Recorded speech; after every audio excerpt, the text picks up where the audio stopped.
So, as you know, today was senior day for the South Carolina Gamecocks.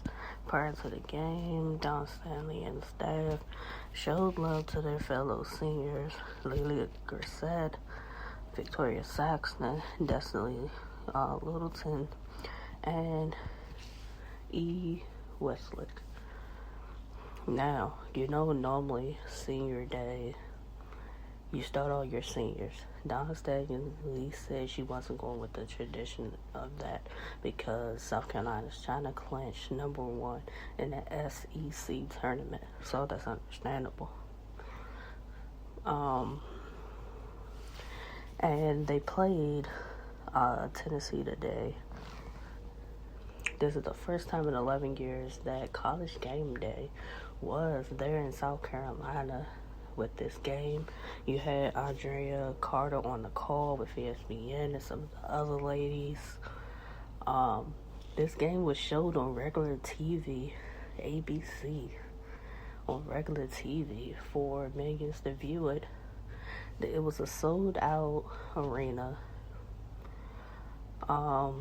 Key things for Tennessee was without their go-to star, Jordan Horston, who's out with a fractured elbow.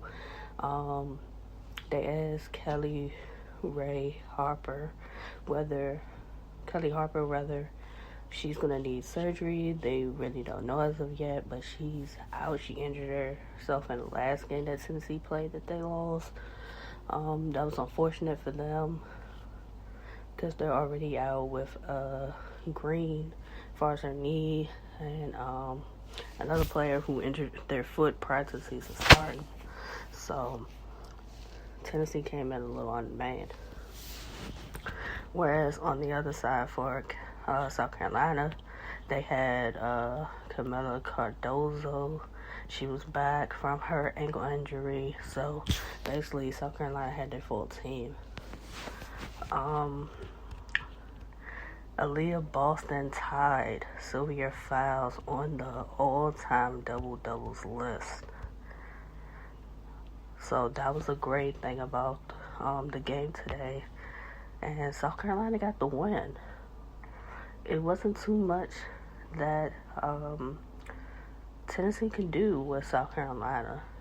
I mean, granted, they got their bigs in foul trouble in the beginning of the game, and they kind of hung in there, within like 10 or 12, but it wasn't enough to pull the game off. South Carolina is a talented team, top to bottom, so it's not too many teams that are going to come in and just get South Carolina out there. Zia Cook was shooting the ball well. Destiny Henderson passing the ball, making shots. Aliyah Boston in the post.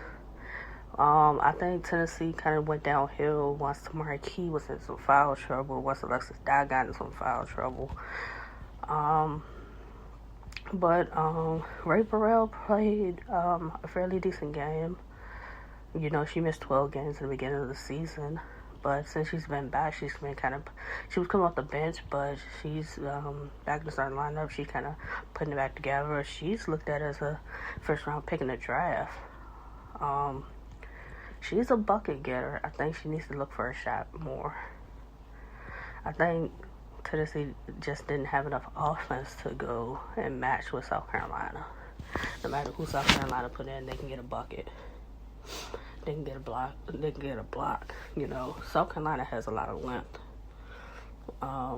Them not having Jordan Horston took a lot of things away from them. Scoring, passing, and I think most importantly, rebounding. For her to be a guard, she rebounds the ball exceptionally well.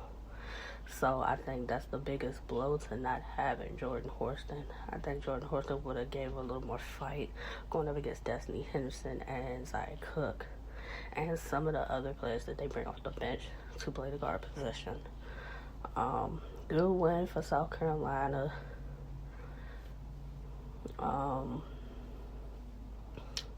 Definitely they're going to end up being number one seed in the SEC tournament. And I don't really see too many teams getting them run for their money for us. The SEC tournament, LSU's pretty good. Ole Miss is pretty good. but I don't see either of them beating South Carolina though. But they can make for really good games.